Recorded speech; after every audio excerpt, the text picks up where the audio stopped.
आणि आता एक महत्त्वाची बातमी आहे, सविस्तर पाहूयात। मनसेकडून जिल्हा परिषदेसाठी तयारी सुरू करण्यात आली आहे। मनसेकडून उमेदवारांना एबी फॉर्मचं वाटप सुद्धा करण्यात आलं आहे। पश्चिम महाराष्ट्र, मराठवाड्यामध्ये एबी फॉर्म हे वाटप सध्या केले जात आहे।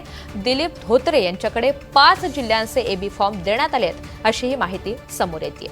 एकंदरीतच आता पालिका निवडणुकांनंतर जिल्हा परिषदेसाठी सर्वच पक्ष तयारी करत असताना मनसे सुद्धा ऍक्शन मोडवर आली आहे आणि मनसेकडून उमेदवारांना एबी फॉर्मचं वाटप हे केलं जात आहे।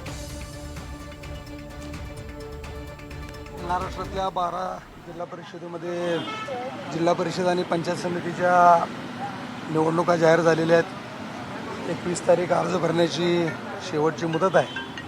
महाराष्ट्र नवनिर्माण सेनेच्या वतीनं या सर्व जिल्हा परिषद आणि पंचायत समितीमध्ये महाराष्ट्र नवनिर्माण सेना अतिशय ताकदीनं या ठिकाणी आम्ही निवडणूक लढवणार आहोत आणि निश्चितपणे या जिल्हा परिषद आणि पंचायत समिती निवडणुकीमध्ये महाराष्ट्र नवनिर्माण सेनेचे जिल्हा परिषद सदस्य आणि पंचायत समिती सदस्य निवडून येतील याची आम्हाला खात्री आहे। ज्या जिल्हा परिषदांच्या निवडणुका लागलेल्या आहेत त्या सर्वच जिल्ह्यामध्ये तेथे पदाधिकारी या ठिकाणी एबी फॉर्म घेऊन जात आहेत आणि त्या ठिकाणी निश्चितपणे ताकदीने ही निवडणूक आम्ही लढवणार आहोत।